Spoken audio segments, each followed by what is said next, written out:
తనకున్న సమస్తమును త్యాగం చేసి ఈ లోకంలోకి వచ్చినాడు. నశించిన దాన్ని వెనక్కి రక్షించుటకు మనిషి కుమారుడు వచ్చి నశించినది అనగా తండ్రి యొక్క మహిమను, తండ్రి యొక్క ప్రభావమును, శక్తిని అర్థం చేసుకోలేక లోకంలో ఆకర్షణ, లోకమే క్షేమం అనుకుంటూ లోకంలోకి మన పితరుల నుండి మనమును వెళ్ళినాము. కనుక లోకము శాశ్వతమైనది కాదనేది తెలిసింది కూడా మనం లోకాన్ని ప్రేమిస్తూ వచ్చినందువల్ల శత్రువు మనం బంధించినాడు.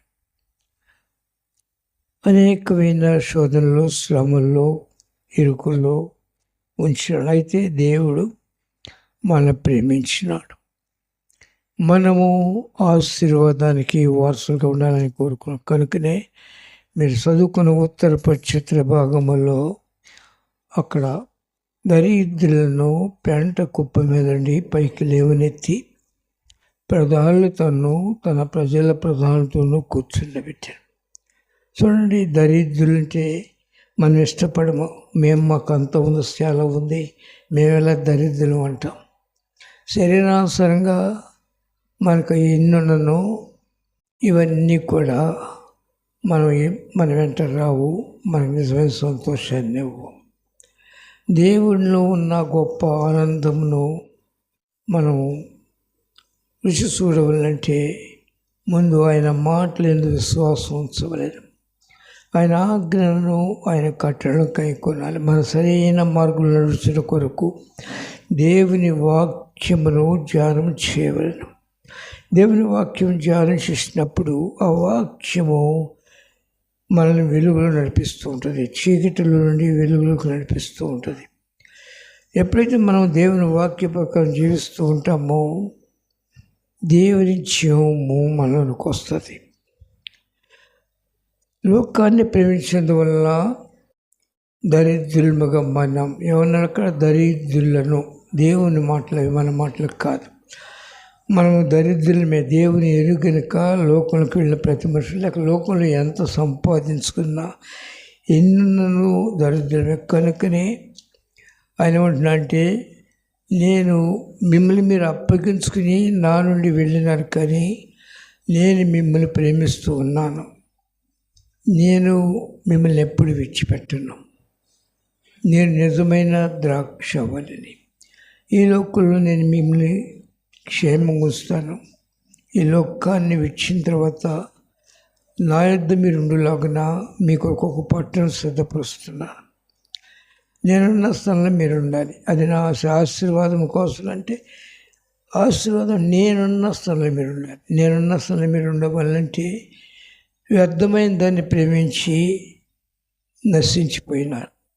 కానీ మీరు చేసిన ఆ యొక్క మీ క్రియలను బట్టి ఆ యొక్క పాపములకు జీతము మరణము, మీరు మరణించవస్తున్నారు. ఈ మరణం అనేది ఆత్మ సంబంధమైనది, శరీర సంబంధము కాదు, ఆత్మ సంబంధం. శరీరానుసారం మనం అందరికి వస్తుంది, నీతిమంతుడికి వస్తుంది, పాపికి వస్తుంది, అందరికీ శరీర మరణం వస్తుంది. కానీ నీతిమంతునికి ఆత్మ మరణం రాదు. ఇది ప్రతి మనిషికి చాలా విలువైనది. ప్రాణము పోయిన ఈ లోకంలో శరీరాన్ని విడిచినా పర్వాలేదు, కానీ ఆత్మ మరణించడానికి దేవుని యొక్క ఉద్దేశం కూడా వారి ప్రాణ విమోచన ధనం బహు గొప్పది, తేలిక అది అన్నిటికీ నట్లు ఉండవలసిందే. ప్రేసలారా, మన ఆత్మ విలువ ఆయనకి తెలుసు. మనం మరణించిన తర్వాత ఎక్కడికి వెళ్తాము అది చాలామంది అర్థం చేసుకోరు. అందరు వెళ్ళిన స్థలంకి వెళ్తాను అనుకుంటారు. అది కాదు. నేను దేవుడు ప్రేమించి నేను దరిద్రులకు వెళ్ళగా ఆయన ప్రేమించి ఆశీర్వాదానికి వాసు ఉంటు కొరకు ఆయనకున్న సమస్తం ఇచ్చి ఈ లోకంలోకి వచ్చి ప్రాణం పెట్టినా కనుక మనము కూడా రక్షింపబడిన మనము ఆయన స్వరూపులకు ఎదగాలి. మన ఆయన ఎంత ప్రేమించినాడో మనమంతా ప్రేమించాలి.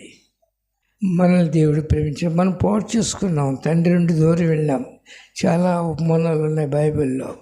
తండ్రి దగ్గర నుంచి కుమారుడు వెళ్ళిపోయాడు, దరిద్రుడైనాడు. దరిద్రుడు అంటే ఏంటి? ఆత్మ సంతోషం పోతుంది. శరీరాంశంగా ఉండవచ్చు, నీకు కాదన్నా. శరీరాంశంగా సంపాదించుకోవచ్చు, శరీరంలో అన్నీ ఉండవచ్చు. ఇది కాదు. ఎందుకంటే దేవుడు యేసుప్రభు ఏం చెప్పారంటే, ఒకడు సర్వలోకమును సంపాదించుకొని తన ప్రాణం పోగొట్టుకుంటే వారికి ఏం ప్రయోజనము?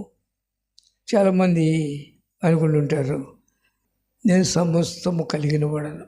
చూడండి, దేవుడు ఉన్నారు అని విశ్వాసం ఉంచిన మనుషుడు తన ఆత్మ రక్షణ కొరకు ప్రయాసపడతారు, కానీ శరీర పోషణ కొరకు కాదు. ఎందుకంటే శరీరాన్ని పోషించగల శక్తిమంతుడు దేవుడు. ఆయన సమస్తం ఏం కావాలో అవి ఒక శ్రేష్టమైన గోధుమతో పోషిస్తారు.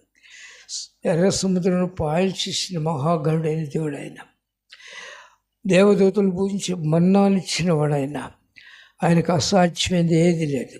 కనుక మనం దాని మీద మనసు పెట్టకూడదు.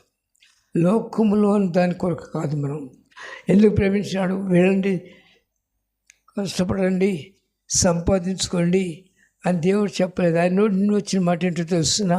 ఏమన్నాడు ఆయన? నేను మీ కొరకు వీటన్నిటిని సృష్టించాను, మీరు ఏలండి, అనుభవించండి, రాజులుగా ఉండండి. ఆయన ఎంత ప్రేమ అంటే, ఆయన రాజు కనుక తన బిడ్డలు కూడా రాజులుగా ఉండాలి. అయితే శత్రువుని ఏంటంటే ఈ రాజులను దరిద్రులుగా చేయాలి. కనుక ఏ మనుషుడైతే తండ్రి దేవుని ఎంత విశ్వాసం ఉంచడం అంటే దేవుని విశ్వాసం ఉంచవచ్చు, కానీ నిజ దేవుడు ఎవరు? జీవం కలిగిన వారు ఎవరు? సృష్టికర్త ఎవరు?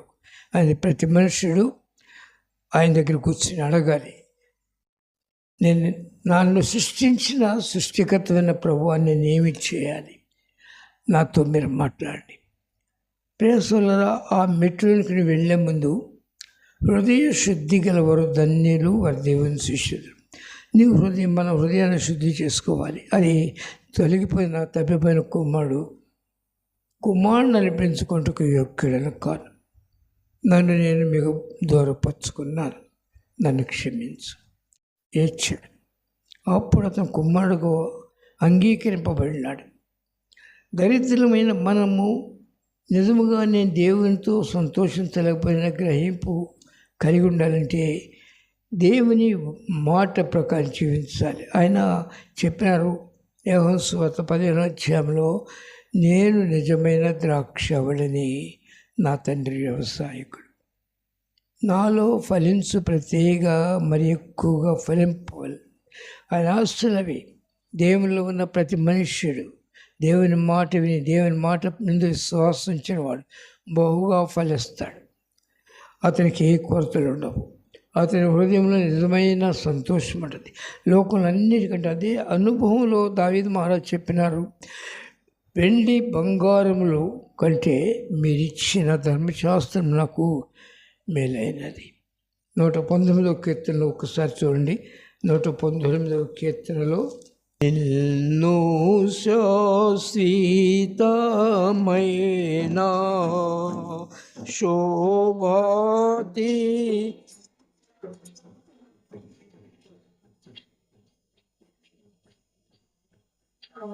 చేతమైన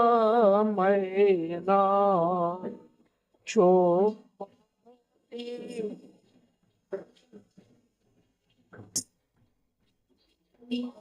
తరముల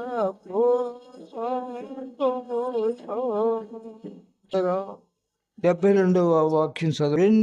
వేల కొలది వెండి బంగారముల నాణ్యముల కంటే నీవిచ్చిన ధర్మశాస్త్రం నాకు మేలంటే, ఈ యొక్క లోకంలో ఉన్న వెండి బంగారము ఈ ధనము నాకేం మేలు చేయలేదు.